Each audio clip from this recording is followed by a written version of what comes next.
is Marny Williams. In 2002, she was widowed at the age of 30, with a 3-year-old and a 3-month-old. Marny then met Beth Bailey, who was widowed in 2006 and was also a young widowed mother. Together in 2012, they opened the Hummingbird Center for Hope in Kitchener, Ontario, which, for logistics reasons, is about an hour and a half away from Toronto. They develop programs for helping widowed parents and dependent children. In 2011, Mary and Beth attended their first Camp Widow in San Diego. They convinced Michelle Neff Hernandez that Canada needed one too. With their tenacious efforts, they finally brought it in 2014. So Canada finally had its first Camp Widow in 2014, and it wouldn't be possible without those two. Where's Beth? Beth, can you just stand up, please? There you go. The other hand. A few years ago, Marny asked a recently widowed me to help run her virtual men's support group.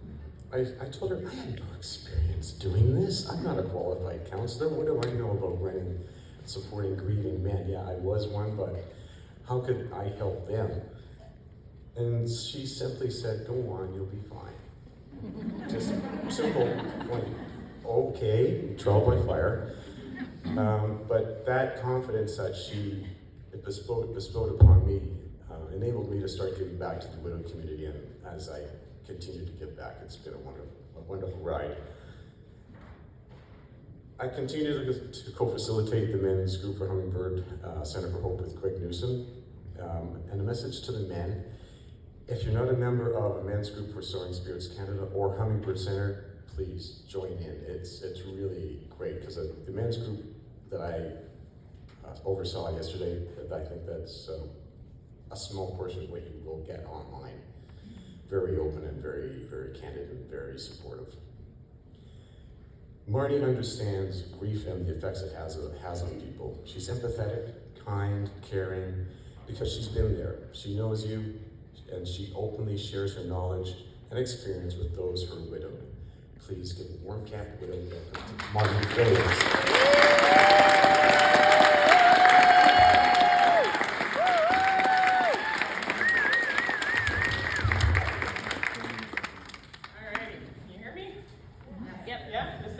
You're good? First dresser over. Thank you, Greg. I don't remember saying those words to you, but I believe that. We are all experts in our grief, right? We know the topic better than anybody else. So you can rock the group. You can just be yourself, and that's awesome. I want to thank the Camp Widow crew for inviting me up here to be Keynote. It's kind of exciting. In my early days of grief, I could hardly imagine what tomorrow would bring, or what I would be doing for lunch. And couldn't imagine a future, couldn't imagine any possibilities for what that might look like. And here today, I'm standing in front of you being a Keynote presenter, and I guarantee you, I never thought this would be something that would happen. So I encourage you all to stay open to possibilities. You just never know what the future can hold, because we never knew we would actually be in this room. So who knows what your what next could be, right? So stay open. Before I get going, I have to do a shout out to my daughter, who's probably sleeping right now, so I'm glad I'm doing that for her. And all the students that are studying thanatology, which for those of you that don't know is the study of death and dying, at King's University College in London, Ontario.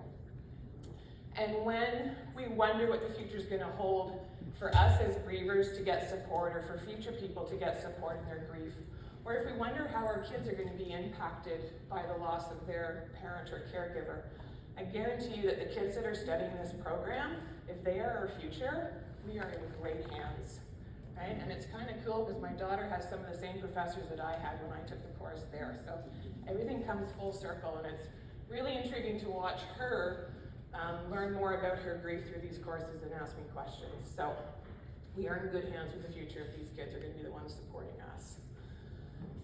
Okay, so let's get on to the topic today. I want you all to get comfortable. I want you all to sit back, and I want you to go back to your youth. You can go back to when you were 6, you can go back to 12, I don't care. but not past probably first year university, so we'll sort of stop at 18. And I want you to think back of what you imagined your future was going to be, right? What did you dream your partner was going to look like?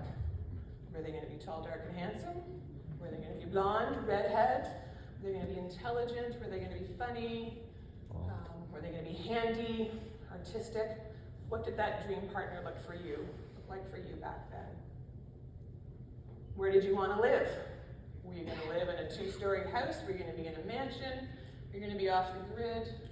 Did you want to live close to where you grew up, or did you want to get as far away as possible from your home house? Maybe switch countries? Where did you want to live? What did you want your home to look like? If you dreamed of having children, what did they look like? 2 boys, 2 girls? What did you dream for them for their future? My kids, they're my retirement package. Right? That's where I'm going. You guys better be successful because I'm moving in later. Right? But what did you dream for your family? Maybe you didn't want to have kids. Right? That's cool too. What did you want to do for work? Did you want to set the world on fire? Did you want to be an entrepreneur? Did you want to just work 9 to 5 and be able to have time at home alone with the kids and the family? Right? What did you dream your career would be? What about hopes and dreams for the future? Right? What did you dream? And it could be blue sky thinking, right? I always thought it'd be cool to jump out of a plane. I still think it would be cool, but there's no way I'm jumping out of a plane. Right? I'm not doing that. But did you have those kinds of dreams and thoughts that maybe I'll do this one day? If you're my brother Tim, and part of his dreams is he wants to meet Bigfoot, right? Maybe he will, maybe he won't, I don't care. It's part of what he wants for the future, it's part of his dreams, right? What did all that look like for you in your youth? All of this is called your assumptive world, which is kind of a big technical term, but it's our assumptive world. And our assumptive world has 3 parts. The first part is that the world is benevolent, which ultimately means that the people in the world are good. The other part is that the world is meaningful, and that means that there's appropriate consequences for our actions. So if we speed and we get a ticket, we really can't complain because that's sort of how it goes, right? And the last part is that the self is worthy. If I'm a good person, if I have good values and beliefs, then good things should happen to me. Right? So that's the assumptive world part of it. So, those of you that know me, I like to use analogies in grief. I come up with a lot of weird ones, but they all seem to work. So I have one for today. And what I find with analogies is that when we're trying to explain something really complex and really layered to other people, like grief, right? It's really hard to find words and to articulate what it is that we're going through.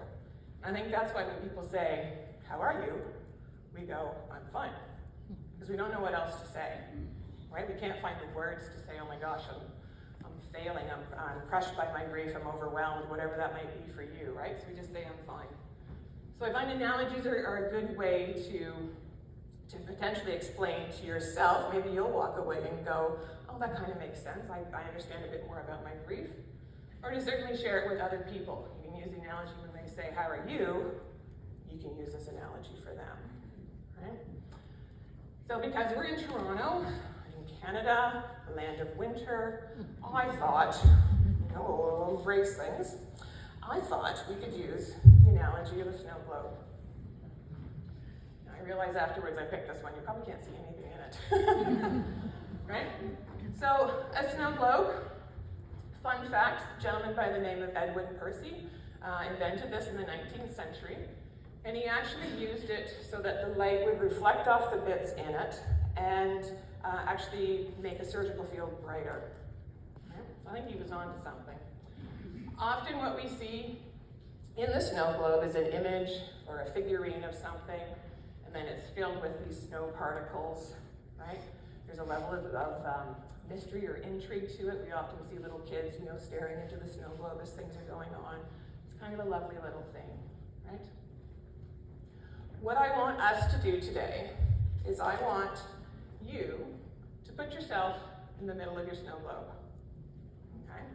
I want you to put all of those things of your assumptive world in there with you. But now you get to take your assumptive world up to the day before your person died.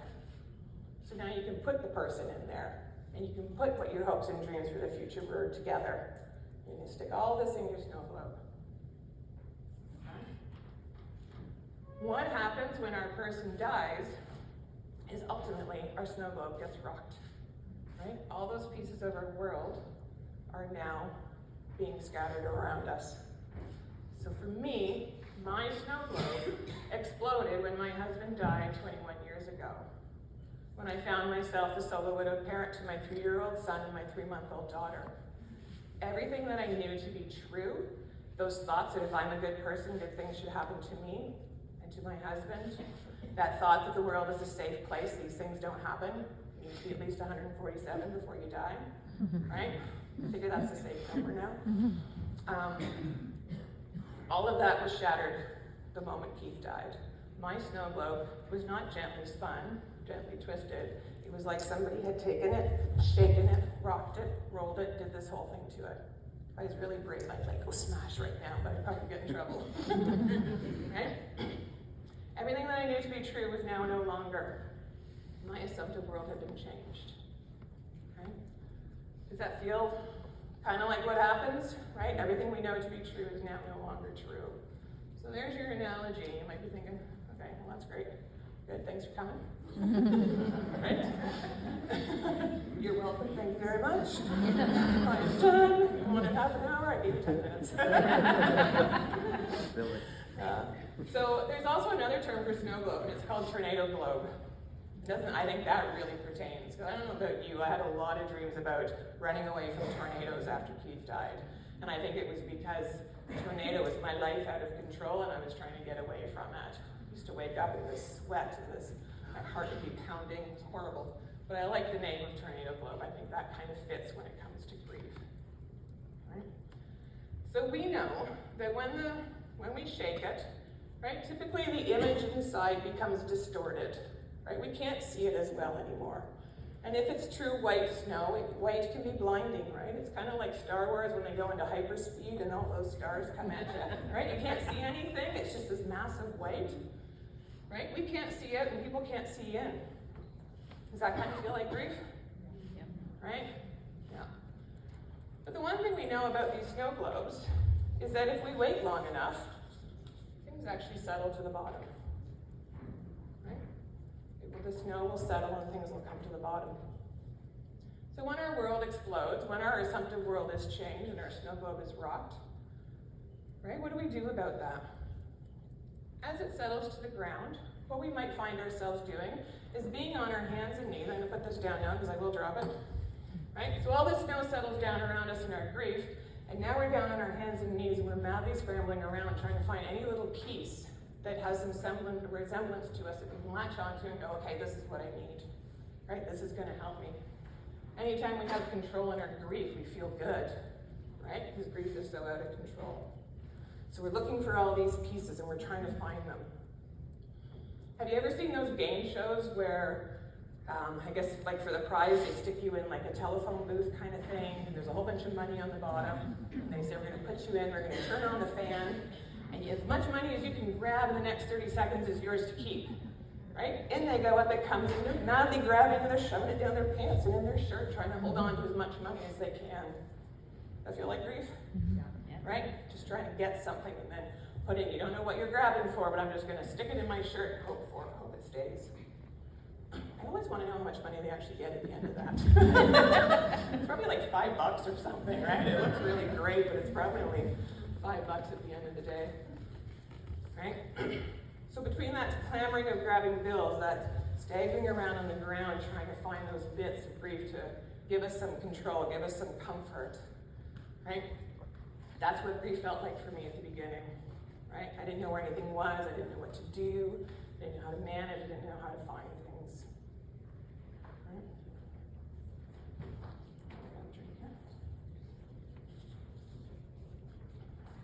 Now, that would be quite lovely if our snow globe was only rocked once, right? If it just got shaken once, and then we just waited, and then we sat down on our hands and knees, and we moved around to find the bits, we could eventually pull all that back together, right? We could take the time to do that. But there's these crazy things called grief bursts, right? And grief bursts are those, it can also be called grief stugs, which is a horrible name. Stugs are sudden, temporary upsurges of grief. Don't ask me who came up with that one. But it's when grief just hits you, right, out of nowhere. Maybe we're anticipating it a little bit, right? A holiday, a birthday, a special day in the calendar. We might know, okay, this is going to activate my grief. This is going to make me, I'm probably going to feel more emotions. But often they come they come at us by surprise. Right, so here we are down, we're looking for all our things. I'm reaching for this one over here, and then I have a grief burst, and somebody shakes my snow globe again, and off goes that piece into oblivion. Right? So we were so close to finding it, now it's gone again in this grief burst. Right? And now we're left to wait. Okay, now what do I do? And we're left to wait for it all to settle again. But in the meantime, out can come another grief burst. Right? Have you ever been driving in the car, listening to the radio, and on comes a song, right? And you're like, oh, it's got a memory or something's attached to that song, and you have a moment in the car. Perhaps you're grocery shopping, you're walking down the aisle, you had enough courage to actually get into the grocery store, you actually made a list of things that you needed, you're really feeling good. You walk down the aisle, and you automatically reach for the dill pickle chips because that was your person's favorite, and you realize, I don't like dill pickle chips. Right? They like dill pickle chips. So you put it back and you have a grief burst. Right? I will never look at an empty grocery cart in an aisle the same way, because I often think, wonder what happened to that person. Right? And sometimes it's easier to hightail it out to the car to regroup, and potentially come back in and finish our groceries, or maybe they get in the car and continue going home. Right? But I will never look at an empty grocery cart the same way because I wonder what happened. Right? Maybe you're supporting your kids. My kids gave me an abundance of grief bursts. So maybe something happened with your kid, whether they're 3 years or whether they're 35 years, they're still your kid, and maybe something happened and you had a grief burst over that. Each one of those is when your snow globe has been shaken and rocked. Right? Each one of those. We're back into this, we're back into our tornado globe, back into the phone booth, just grasping at things. But here's the thing. Every time your snow globe gets rocked, you're actually learning something. Some of you might be like, yeah, whatever, not in your life, right? Depending where you are in your grief, some of you will be like, yeah, no, I don't believe you, and some of you might be like, yeah, okay, I can see that. So just bear with me. Every time your snow globe gets rocked, every time your tornado globe gets spun, you are learning something about yourself. You are learning something about your grief. You're developing coping strategies. So maybe you're learning that when my snow globe goes off, it takes 5 to 10 minutes for everything to settle. And you just stand and you wait and you watch. And you let it all settle. Then you can get back down on your hands and knees and start looking. Maybe you start to become a little bit more comfortable standing in your snow globe and going, okay, I know what this is like. I don't quite like it, but I know if I stand here, things will become okay again. Right? Maybe you're starting to learn that instead of this mad chaos of pushing pieces around, I'm going to start up here in my square foot grid, and I'm going to look through very carefully. If those pieces aren't there, and I'm going to go over to this piece of the grid and start looking. Maybe you're even realizing or learning how to ask people for help. So as I'm up here going through this grid, I can say to somebody, can you start over there and look through there? This is the piece that I need. You can have people come in and support you. So all that starts to happen when your snow globe is going off. Right? And sometimes we don't know these things until you sort of look back and go, oh, look at that, look at me, right? The other thing that you were doing, and what I want you to do, so as you're finding your pieces, as you're looking around and you're developing things, what you're starting to do is rebuild or recreate your assumptive world. You're starting to make new hopes and dreams for the future. You're starting to think about what my what next could look like without my person physically present. So as you're going through, and as you're learning things, right, you might, again, we're in Toronto, we're in the change of season. It's time to do some work on the house and on the car to get prepped for the next season. So, if you don't know this stuff, make notes. You need to turn the water off on your outside tap so it doesn't freeze, right? Those of you from California. Have your own issues, we have frozen pipes, right? You have to turn off that tap. You're supposed to change your furnace filter every 3 months or so, right? Do you know how to do that, where it is? I don't, find it. Ask somebody, right? You have to put your patio furniture away. Maybe you need to rake the leaves. As you're learning all this stuff, and finding those coping strategies and learning how to ask people, I want you to paint those white flakes green. So as you're learning about practical things, paint it green. Okay? Maybe you're dealing with the abundance of paperwork and business of death and dying. And if you're like me, you thought you only needed like 3 copies of the death certificate. Little do you know, you need about 300, right? I always thought the will was a very private document. Yeah, anybody want it? I had extra copies. Right? The clerk at the grocery store wants to see the will to ensure that you can get the points off the card. Love it. You know what's really frustrating? Is none of that has changed in 21 years. It's my next mission in life is to go to insurance companies and say, this is what you need to do. Anybody want to join me? Maybe you're dealing with a company that says, you know, we must talk to the name holder on the account before we can make any changes. And you're like, go ahead, if you get a hold of them, call me. I want to talk to them too. I have some questions. And no matter how much you convince that person with the 3 copies of the death certificate and the 2 copies of the will, they still want to talk to the person on the account. Right? So, I love it. As you guys are learning to navigate through the business of death and dying and finding those tools and learning how to talk to the nice person on the end of the phone that really is quite lovely but doesn't know what to do, right? I want you to paint all of those pieces. Who's paying attention? What was the first color? Green. Oh, good. I never get these right. Paint them blue. Okay? Now you have family, you have kids. For me, personally, every time I learn how to support my kids or do something a little better to help them, or to help me support my kids, and it can be family and friends. Remember, one of our jobs in grief is we have to support all the other people that are really sad, right? We have to be there to support them and encourage them and do what they need to do. As we learn all of that stuff, I want you to paint it pink. If you have to return to work, maybe you have to go back to work, maybe your employer was really nice and gave you more than 3 days off, and you were able to have a little longer time, maybe you're going back to work for the first time in a long time. As you're navigating all those pieces and learning, again, what do I need? What do I need to go back to work? Paint those yellow. Paint your snow yellow. And whatever other category you have in your world that you're navigating through, find a color and paint it. And what slowly starts to happen is you're going to continue to have grief bursts. I promise you, you're going to continue to have grief bursts. Right? My kids went to England 2 weeks ago to meet family and friends, had a fantastic time. I had a grief burst. Right? I handled them differently, but I had a grief burst. But what starts to happen is you paint all this white snow. Remember that it's blinding, it's the Star Wars image, you can't see and you can't see out. Now what starts to happen is when your snow globe goes off, and you start to have a grief burst, it kind of looks a little pretty. A little pretty. Right? You've got all these pieces in here of different colors. It's not so blinding. It's not so hard to see things. The other pieces that you're going to paint in here, I don't know if you've been seeing it on social media, but there's been a lot of talk of grief glimmers.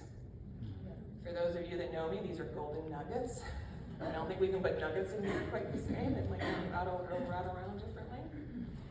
Grief glimmers are all those things in our work that we see that make us kind of go, that was kind of cool.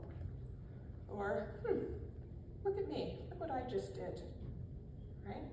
They talk a lot about having attitude of gratitude in grief. And that can be really hard. What the heck am I grateful for?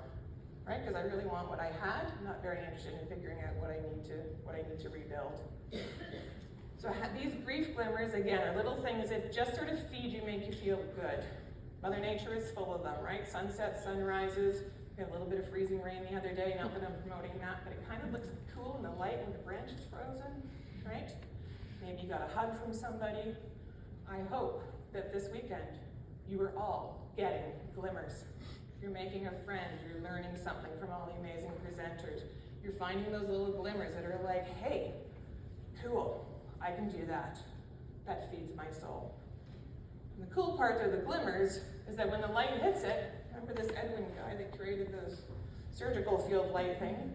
When the light hits it, it reflects, it sparkles. So within your snow globe, as much as it's all painted with the pieces that you're learning, you have those little sparkly bits, those glimmers that hit as well. And you can be like, that's kind of cool, I did that. Right? So, what I want you all to do, and in your little swag bags, some of you mentioned it to me, this thing says I have to wait until Saturday before I can do it. Now's your time. You all have a little snow globe in your bag. You have a little tiny container, right? You're going to fill it up with water, and you're going to put, it's all metallic in there, your glitter is metallic. These are your grief glimmers. You're going to put a little bit of the sparkle in it. You can put some crazy glue or something around the stopper, or you can let it explode in your bag. There's nothing wrong with glitter. Right, whatever you want to do, I'm not responsible. But this can be your little snow globe that you can carry around. That when you're having that moment of, oh, I don't know if I can do this anymore, grab hold of your little snow globe, give it a little shake, watch the magic in there, and remember what you are doing. Right? I know that sometimes when people are up here speaking, and I know grief brain, I think I still have it some days, but sometimes I start to sound like Charlie Brown's mama, right? Right? I do that with my kids all the time. I think 3 minutes in and then my kids are done. Right? So maybe now I've turned into Charlie Brown's mom, that's okay. Here's the one thing I want you to take away from today. You are the only one that's working to recreate your assumptive world, to build your what next, to create what you want your future to look like without your person physically present. Because you're taking them with you, right? Just in a different way. You are the one that is doing that. I hope you have cheerleaders on the side with great big pom-poms and they're offering their support, whether it's practical or whether there's some emotional support, whatever that looks like for you. I hope you have those cheerleaders. Again, you're going to find some of those cheerleaders in this room today. You are the only one. Take pride in that, take ownership in that. And the quote is, you have been 100% successful in surviving every single day since your partner died. It might not have been pretty, it might not have been graceful, it might have been with tubs of ice cream, under the covers, binge watching Netflix. I don't care. You, and only you, have survived every single day. I don't know about you, but I don't have success rate like that much else in my life. Right? So that's what you're going to take. You're going to hold on to your snow globe. You're going to remember that today. 100% success rate. I want to thank you for inviting me up here. I look forward to meeting all of you, and I look forward to celebrating with all of you on the dance floor tonight your 100% success rate.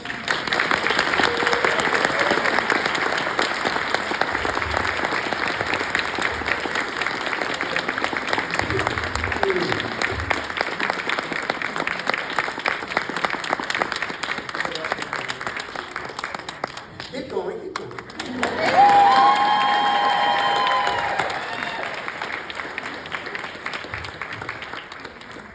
Now we're all going to go to Eaton Center and buy snow globes. And just run them out. Thank you, Marny. Thank you. Now, don't anybody leave.